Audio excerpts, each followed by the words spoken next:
আসসালামু আলাইকুম। সবাইকে আমন্ত্রণ জানাচ্ছি এবি নিউজ সংবাদে। আপনাদের সঙ্গে আছি আমি সুমাইয়া মেঘা। ঢাকা উত্তর সিটি কর্পোরেশনের প্রশাসক মোহাম্মদ শফিকুল ইসলাম জানিয়েছেন, টেকনিক্যাল মোড় হয়ে বাংলা কলেজের ইউটার্নের কারণে গাবতলী বাস টার্মিনাল এলাকায় দীর্ঘদিন ধরেই যানজট লেগে থাকত। ট্রাফিক বিভাগের অনুরোধ এবং প্রধানমন্ত্রীর নির্দেশনা অনুযায়ী ডিএনসিসির প্রকৌশল বিভাগ দিনরাত কাজ করে অল্প সময়ের মধ্যেই নতুন বাইপাস সড়ক নির্মাণ করেছে। বৃহস্পতিবার গাবতলী ইন্টারসেকশন থেকে বাস টার্মিনাল পর্যন্ত ডেলিগেটেড বাস চলাচলের জন্য নির্মিত এই সড়ক উদ্বোধনকালে তিনি এসব কথা বলেন। সাংবাদিকদের প্রশ্নের জবাবে প্রশাসক জানান, গাবতলী পশুর হাটের কারণে এবার যানজট হবে না। ট্রাফিক ব্যবস্থাপনা বিভাগ ও হাট ইজারাদারদের সঙ্গে কয়েক দফা যৌথ সভার মাধ্যমে নির্দেশিত শর্ত অনুযায়ী কোরবানির পশু কেনা বেচা হবে। এখানে প্রতি বছর সব সময় যানজট লেগে থাকে। আন্তঃজেলা বাস সার্ভিসগুলো গাবতলীতে প্যাসেঞ্জার নামিয়ে সেই প্যাসেঞ্জারগুলোকে আবার গাইড করতে হলে বাংলা কলেজের সামনে দিয়ে ইউটার্ন নিয়ে তারপরে আবার আসতে হতো। যখন গাবতলীতে প্যাসেঞ্জার নামায় তখন একটা বাসে প্যাসেঞ্জার নামাতে সময় 1 থেকে 1.5 মিনিট সময় বের হয়, এবং একইভাবে যখন টেকনিক্যাল মোড়ে যায় তখন একইভাবে আবার তখন এই 1-2 মিনিট সময় ব্যয় হওয়ার কারণে পিছনে থাকা আন্তঃজেলা বাস সার্ভিস দীর্ঘ লাইন হয়ে যায়। সেই কাজটাকে বিবেচনায় রেখে ট্রাফিক ব্যবস্থাপনা তারা ঢাকা উত্তর সিটি কর্পোরেশনের কাছে তারা আবেদন করেছে। মাননীয় প্রধানমন্ত্রীর নির্দেশে আহ্বানে বলেছে এই যানজট নিরসনের জন্য একটা বাইপাস রাস্তা যদি করা যেত তখন আর গাবতলী বাস টার্মিনালে এই যানজটটা হতো না। সেই কারণে গত মাসে মাননীয় প্রধানমন্ত্রীর সভাপতিত্বে একটা সিদ্ধান্ত হয় যে ঈদের আগেই 30শে এপ্রিল গত মাসে এই রাস্তাটি উদ্বোধন করার কথা ছিল। এই রাস্তাটা করার সময় আমরা 3 মাস সময় লাগার কথা। আমরা সেই রাস্তাটাকে আমাদের চিফ ইঞ্জিনিয়ার এখানে আছেন, নির্বাহী আমাদের প্রধান প্রকৌশলী ব্রিগেডিয়ার জেনারেল রাকিব, ওনার সাথে বুদ্ধি পরামর্শ করে আলোচনা করে আমরা আঞ্চলিক। অন্যদিকে গত সপ্তাহে রাজধানীর বাজারে বেশিরভাগ সবজির দাম ছিল 80 থেকে 100 টাকার ঘরে। তবে শুক্রবার বাজার ঘুরে দেখা গেছে সেই তুলনায় দাম কিছুটা কমেছে। এখন বেশিরভাগ সবজি 80 টাকায় নেমে এসেছে। শুধু গোল বেগুনেই প্রতি কেজি 100 টাকায় বিক্রি হচ্ছে। বাকি সবজির দাম তুলনামূলক স্থিতিশীল। আজকের বাজারে করলা প্রতি কেজি 80 টাকা, গোল বেগুন 100 টাকা, লম্বা বেগুন 70 টাকা, শসা 60 টাকা, টমেটো 80 থেকে 90 টাকা, পটল 80 টাকা এবং ঝিঙ্গা 80 টাকায় বিক্রি হচ্ছে। ব্যবসায়ীরা বলছেন সরবরাহ কিছুটা বাড়ায় দাম কমেছে, তবে ঈদ সামনে রেখে বাজারে ওঠানামা অব্যাহত থাকতে পারে। চট্টগ্রামের বাকলিয়ার চেয়ারম্যানঘাটা আবু জাফর রোড এলাকায় 3 বছরের এক শিশুকে যৌন নির্যাতনের অভিযোগকে কেন্দ্র করে বৃহস্পতিবার বিকেল থেকে গভীর রাত পর্যন্ত উত্তপ্ত পরিস্থিতি বিরাজ করে। শিশুটিকে নিখোঁজ হওয়ার পর বিকেলে উদ্ধার করা হলে তার শারীরিক অবস্থা দেখে স্বজন ও স্থানীয়দের সন্দেহ হয় যে সে যৌন নিপীড়নের শিকার হয়েছে। খবরটি ছড়িয়ে পড়তেই বিকেল 5টার দিকে স্থানীয়রা রাস্তায় নেমে আসে। বিক্ষুব্ধ জনতা অভিযুক্ত যুবককে তাদের হাতে তুলে দেওয়ার দাবি জানায়। তারা সড়ক অবরোধ করে, পুলিশের গাড়ি আটকে দেয় এবং ভাঙচুর চালায়। এক পর্যায়ে একটি পুলিশ ভ্যানে আগুনও ধরিয়ে দেয়া হয়। পরিস্থিতি নিয়ন্ত্রণে পুলিশ ঘটনাস্থলে গিয়ে অভিযুক্তকে পুলিশের পোশাক পরিয়ে থানায় নিয়ে যায়, যাতে জনতার হামলা এড়ানো যায়। স্থানীয়দের দাবি, অভিযুক্ত যুবকের নাম মনির, যিনি একটি ডেকোরেশন দোকানে কাজ করেন।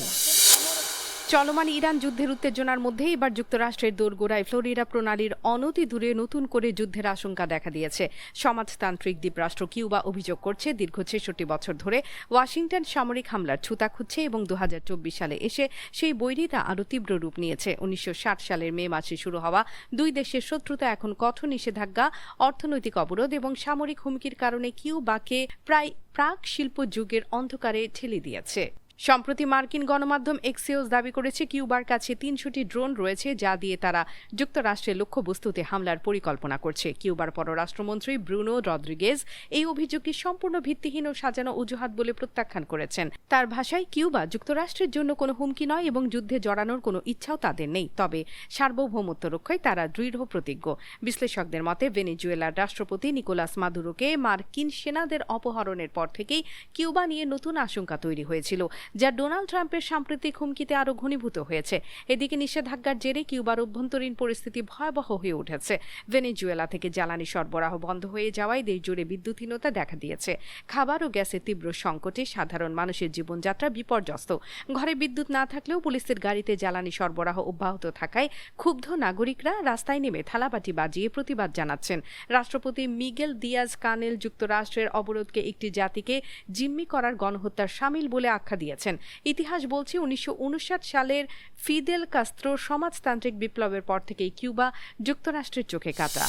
চলমান সংকটের মধ্যেই গণতান্ত্রিক কঙ্গো প্রজাতন্ত্রের রোয়ামপারা শহরে বৃহস্পতিবার জটিল পরিস্থিতির সৃষ্টি হয়। এক ইবোলা রোগীর দাফন নিয়ে তর্ক বিতর্কের জেরে পরিবারের সদস্যরা উত্তেজিত হয়ে হাসপাতালে ঢুকে চিকিৎসা সংস্থার তাঁবুতে আগুন ধরিয়ে দেন।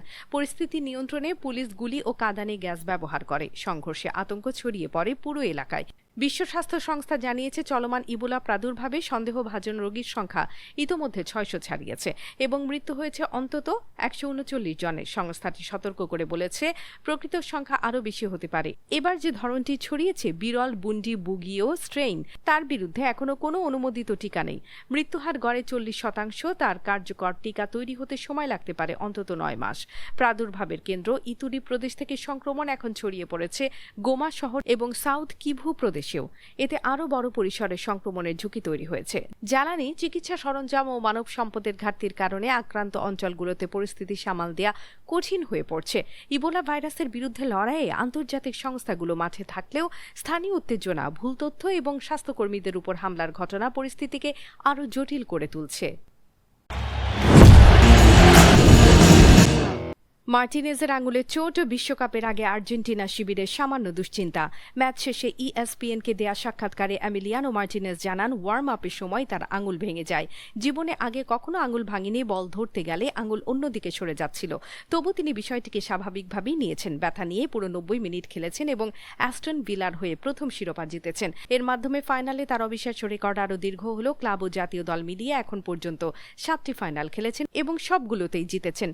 টিওয়াইসির প্রতিবেদনে বলা হয়েছে, শুক্রবার এক্স-রে করে চোটের অবস্থা নির্ণয় করা হবে। তবে খেলোয়াড়ের ঘনিষ্ঠ সূত্রগুলো জানিয়েছে বিশ্বকাপে খেলতে তার কোনো সমস্যা হওয়ার কথা নয়। আর্জেন্টিনা শিবিরে তাই সামান্য দুশ্চিন্তা থাকলেও বড় ধরনের আশঙ্কা নেই।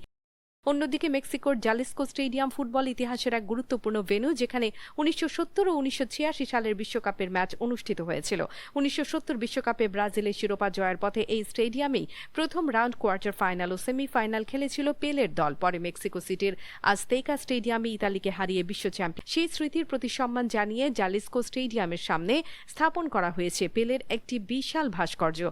বৃহস্পতিবার মেক্সিকোর গুয়াদালাহারা শহরে অবস্থিত স্টেডিয়ামটির সামনে আনুষ্ঠানিকভাবে উন্মোচন করা হয় ভাস্কর্যটি। ব্রাজিল জাতীয় দলের হয়ে পেলের অসাধারণ কৃতিত্ব এবং জালিস্কো ভেন্যুর সঙ্গে তার স্মৃতিকে অমর করে রাখতেই এই উদ্যোগ নেওয়া হয়েছে। দর্শক, এতক্ষণ আমাদের সঙ্গে থাকার জন্য ধন্যবাদ। সর্বশেষ খবর পেতে চোখ রাখুন আমাদের ফেসবুক পেজ ও ইউটিউব চ্যানেলে। আমরা আছি ইনস্টাগ্রামেও। সেই সঙ্গে সবশেষ সংবাদ পেতে ভিজিট করুন আমাদের ওয়েবসাইট www.abnewsinternational.com-এ।